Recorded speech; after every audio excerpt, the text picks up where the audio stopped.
We are back again on the subject of the Neptunia Rebirth trilogy. I've been talking about this series for over 10 years, and at least once a year, probably a couple of times a year actually, the Neptunia trilogy comes up in some way. This time it's because it has come out for the Sony PlayStation 4.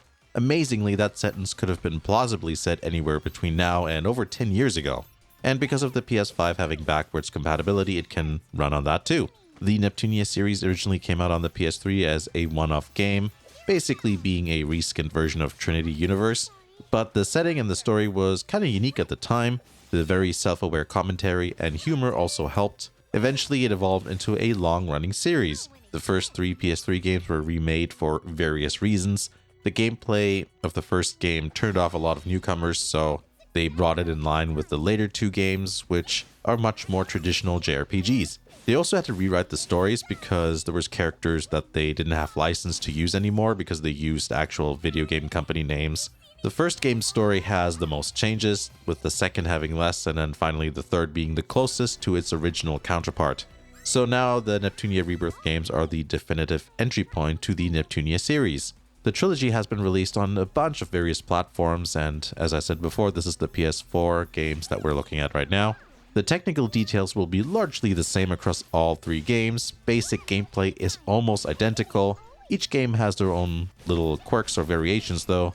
Where appropriate, that will be addressed. Mostly it has to do with Rebirth 1 Plus being a bit different to Rebirth 2 and 3. The plus might give you a clue there. If you're new to Neptunia, here is what the games are about in general, and then we'll quickly go over the plot of each game. They are JRPGs that are inspired by the console wars. The consoles are represented as goddesses, with each goddess ruling over their country. The main goddess is Neptune, who represents the unreleased Sega Neptune. She rules over Planeptune. Noir represents the PlayStation 3 and rules over Last Station. Blonde is the Nintendo Wii, with Louis being the country. And then we have Vert, who rules over Leanbox. She represents the Xbox 360. Because the original PS3 game came out, during that time where the PS3, 360, and Wii were the most recent systems, that's what the goddesses represent, with the exception of Neptune there. But that's something that changes from game to game. In later games, the goddesses represent the companies or console brands rather than specific consoles. The goddesses can also transform, where their appearance and personality changes. Usually they become more serious and physically more mature. The goddesses are known to the general public in their HDD appearance, so that's why they don't get recognized as goddesses when not transformed. The goddesses' appearances and personalities are based on various real-life references to the companies and consoles, like their bodies, especially when transformed being an indicator of their hardware's processing power. Noir can act quite aloof. Remember, the PS3's tagline was once, "It only does everything." Blonde is also very sensitive about being small and short, just like, with Nintendo, how it often gets seen as something that's just for kids. And of course, the Wii also not being very powerful is another thing there with her, physical appearance there. But the goddesses have their own quirks and personality traits that aren't necessarily related to the consoles. Neptune being based on an unreleased console means that she's basically a clean slate. She's loud, goofy, and the one that usually breaks the fourth wall. Noir is very much a tsundere type character. She does have nerdy hobbies like cosplay that she's also embarrassed about. Vert acts very proper and formal, but she's very much an otaku with very strong and specific interests. And Blonde is a big reader and also likes to write herself. And she also has a short fuse, which is very evident in many of the cutscenes. The games have fan service. There's some ecchi CGs and outfits. Characters have physics where appropriate. And you get some interesting camera angles here and there. Plus the games tend to pair characters together, so you have a little bit of a Yuri thing going on, like with Neptune and Noir, or Iffy and Compa, and Nepgear and Uni, and, stuff like that. Rebirth 1's story is really the best introduction to the world of Neptunia. The goddesses aren't particularly friendly with each other yet. In fact, they are fighting. Neptune is defeated by the other goddesses and falls into the land below. She survives the fall, but immediately realizes she doesn't know what's going on or where she is. And yeah, it turns out she has amnesia, which is a thing that comes up a lot in the series. She quickly becomes friends with Compa, which is, she's based on Compile Heart, the game company. She's the one that finds her. And then later they stumble upon IF, who represents Idea Factory. The game follows Neptune's journey in trying to find out more about her past and the group's efforts in bringing peace to game industry. By the way, game industry is the name of the game world. It's just spelled a little bit differently. The aim is to unite the countries in order to defeat a common enemy called R4. She's named after the R4 game card for the Nintendo DS. There's a game piracy theme to the story, which, can be kind of cheesy. It's like, oh, don't do piracy and things like that. But honestly, it sounds worse than it is. It's actually well done. The interesting thing is that pretty much every game after Rebirth 1 follows a different version of the cast.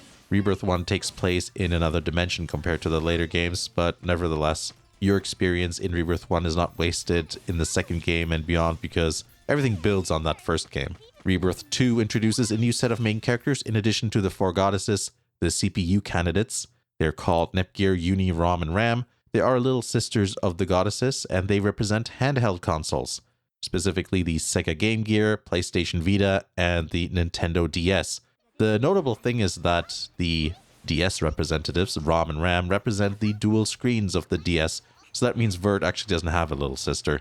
Instead, she kind of wants to make Nepgear her sister. The goddesses are captured, and it's up to Nepgear to gain support of the other CPU candidates in order to free their big sisters. Rebirth 2 takes place in the Hyperdimension, which contains the primary cast of basically the entire series. The exceptions being certain spin-offs and stuff like that, but not when it comes to main games. In terms of the game world, a difference is also that Rebirth 1 had the floating islands, but every other game basically has the land masses just being like normal. I don't think I'm spoiling anything by saying this, but the first Neptunia was never meant to have a sequel, so that's why they just went, hey, let's just do a new dimension. In Rebirth 3, Neptune is the main protagonist once again. The story is set several years after Rebirth 2. Neptune gets sucked into a different dimension, which takes place in basically a 1989 version of game industry. The focus is on the console wars of that time. Neptune meets that dimension's equivalents of Noir, Vert, and Blonde, and there's a new character like Pludia, who is a friendly, spaced-out girl with a bit of a sadistic streak, especially after she transforms, where, well, it's not anymore a bit sadistic, she's pretty sadistic.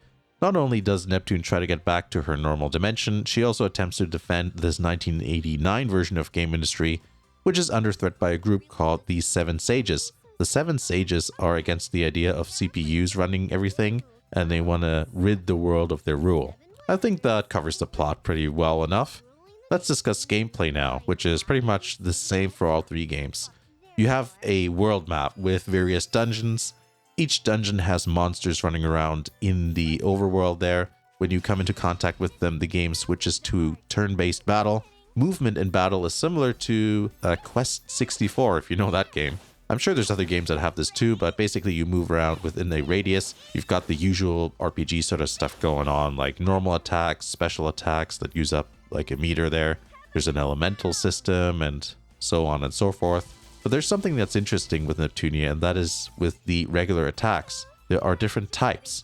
There's powerful attacks that hit hard. Another type of attack prioritizes getting multiple hits in rather than just outright power. And a third type, which is more about lowering the enemy's guard meter in order to then follow up with the other 2 types of attacks. Choosing which type of attacks to use depends on the enemy. You kind of figure it out. Each type of attack also has a chain that you can assemble yourself, if that makes sense. It's pretty customizable, but you don't really have to be super on the ball with it. Like, just tweak it every now and then when you're leveling up or when you notice that things get a little bit more difficult, and you'll be fine. Just so you know, you can't customize that stuff during battle. You have to do that when just in the menu there. Goddesses can also transform in battle. It uses up SP, but you're powered up in basically every way, so it's a good thing for harder battles. So use it wisely there. In some story fights, there's instances where you actually don't really have to care about that because you start out already transformed. In Rebirth 1, you only have 3 party members, which is slightly awkward considering you have 4 goddesses. This is changed to 4 in Rebirth 3 and 2, and that's one change I and many others very much appreciate. Now to the Lily rank system. Basically, it's a way for each active party member to have a supporting party member. Since there's so many characters in the series, I think that's a good idea. You get some positive effects in battle depending on their bond and which characters are paired up. The more characters fight alongside each other, the more their Lily rank increases. You can switch out partnered characters. Normally, you don't really need to do that when playing normally, but occasionally, you'll have a harder fight and, you die and stuff. So it's easy or rather handy to switch out a fallen character there. Everyone in the party gets experience points. That's good if you want to change characters around so you don't have any, any character lagging behind there. In theory, that means that more characters equals slower leveling up, but in practice, it isn't really that much of a problem. The game isn't that difficult, especially if you activate the DLC characters. If you do that, then the game becomes really easy.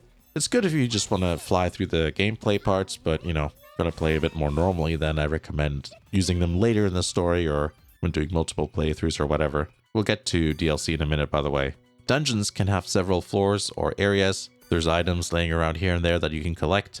You can also jump, which is useful sometimes. Depending on the mission, you may have to get to certain event markers, which are very clearly labeled. You can avoid fights by staying off to the side of the map there, just at the edges. This is probably some sort of oversight because for some reason enemies can't see you when you're there, or at least a lot of the time. If you hit enemies before they touch you, you go first. But if it's the other way around, the enemies will get their turn first. You can do various quests. Completing them will not only yield you rewards, but also it skews the balance when it comes to shares. You want to pay attention to shares because the amount of shares does dictate which ending you get. There's more to it than just shares, but it's one of the most important metrics. This is an RPG, so you have equipment, of course.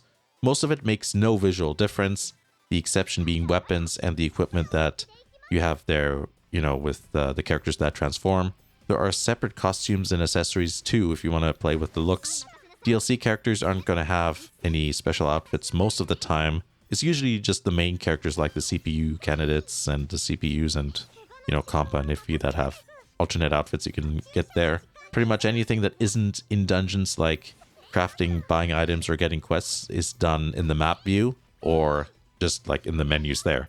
There's various crafting systems. You can, for example, make discs for your characters to power them up. And there's also plants you can find, which then allow you to change dungeons so that they have different items that you can collect and different monsters to fight. I'm not like a huge fan of these functions, so I tend to avoid using them. But if you want to do like a complete playthrough with all the achievements, you're gonna have to, maybe look up a guide or something because you do need to touch on those systems there with the dungeon change.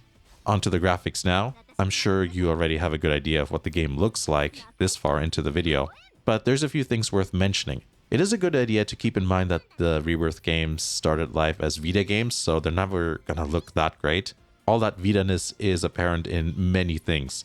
Textures are already pretty low res, but you'll notice some that are even more out of place looking. The blocky shadow is another favorite of mine. The footage you see here is from a launch day PS4. Amazingly, the Rebirth games run worse than Megadimension Neptunia V2, which is a much better looking game, but that was made for the PS4 in mind. Neptunia V2 looks way better and runs at 30 to 60 FPS. The Rebirth games should, in theory, be running perfectly well on the PS4, but that's not the case. You'll find 60 FPS or anything close to it pretty much only in the menus and cutscenes. The only time you'll reach 60 FPS in dungeons is if you're looking into the distance without anything else on the screen, or if you're looking at the sky or the floor. It is worth mentioning that the game loads pretty quickly in every aspect, though, you don't have to wait for anything, so at least that's good. Even saving is pretty quick and unobtrusive. Another thing that's kind of awkward is how Rebirth 1 just looks a bit better than Rebirth 2 and 3. That's because Rebirth 1 is actually Rebirth 1 Plus. So it has some added refinements not found in the other two Rebirth games. You can see how various 2D elements are nicer in Rebirth 1 Plus, like the live 2D character portraits and other graphical elements. During cutscenes, the auto and skip graphics on the top right are also fairly obvious. Those are very pixelated in 2 and 3. Another thing is that in Rebirth 1, party members will follow you around in dungeons. It's kind of a small thing, but it's fun that that is a thing. It would be nice to have that with the other games, but that's not the case. And at least you're also spared of the awful footstep sounds, which are very repetitive. It also looks like there's some sort of warm, bloomy looking shader on Rebirth 1. Whether that looks better or not is really up to you. Sometimes it looks worse, but sometimes the other games look a bit, empty, I guess. But it's definitely absent in 2 or 3. Another thing that's apparent is that Rebirth 1 has a bit of anti-aliasing going on while the others don't. There's very noticeable jagged edges going on with the characters, especially when you do victory poses. It's really noticeable there. Since I have a PS5, let's see how the games look and run on that. All the low quality elements mentioned just now are even more apparent in 4K. It's really noticeable during cutscenes. The character portraits are very pixelated. Rebirth 1 actually looks pretty good though, because of those enhancements there, but the other games look way worse. In terms of performance, it's good news. Everything is at 60 FPS no matter what, so just like it should have been in the first place, to be honest there. Nothing super impressive or strange to report in the sound department. The music has an eclectic mix of various types of genres. I think the musical identity of Neptunia really started forming with the original second game, which is Mark II, and then further refined with Victory. The Rebirth games, being remakes and coming after all of those games, kind of have a mixture of everything going on. Sound effects are suitable, though not really largely impressive or anything like that. There are both English and Japanese voiceovers, which you can choose from. Generally, with Neptunia, more of the game is voiced in Japanese than English, so just so you know. Neptunia is actually one of the few games where I do like the English voiceovers. I mean, you know, it's personal preference there, but I'll have them on, at least for a little bit, and then when I notice, like, oh, I'm not hearing any voiceovers anymore, I then usually switch to Japanese, and it's like, oh, here they are again. As some of you know, with Noir and Vert, they had changed the voice actors in later games, but the Rebirth games have the original cast. It's been like that in the past Rebirth releases, but you never know when they do stuff like re-record lines like they did with V2 and V2R, so yeah, just confirming that for people who were wondering. When it comes to DLC, well, I'm not exactly sure if the DLC that is bundled with the Rebirth games here on the PS4 is exactly the same as the other Rebirth releases. From what I can tell, it's the same as the Steam games. All the important bits are there. I don't think there's any missing characters or outfits, not like with, you know, V2 and the delisting of the Million Arthur DLC. But if you do notice anything, even if it's like something super small, please mention that in the comments. I think that would be very helpful. So that's the Neptunia Rebirth trilogy on the PS4. Basically, it's the same games we've known for all these years, but on the PS4, with some unfortunate performance going on there. But, you know, it's not any worse than on a Vita, I suppose. But at least that's all fixed if you have a PS5. That gives you basically PC-like performance. I tried to make this video interesting for both newcomers and Neptunia veterans, so I hope you enjoyed the video no matter what your familiarity with the series is. Thanks for watching, and I'll see you again in the next video.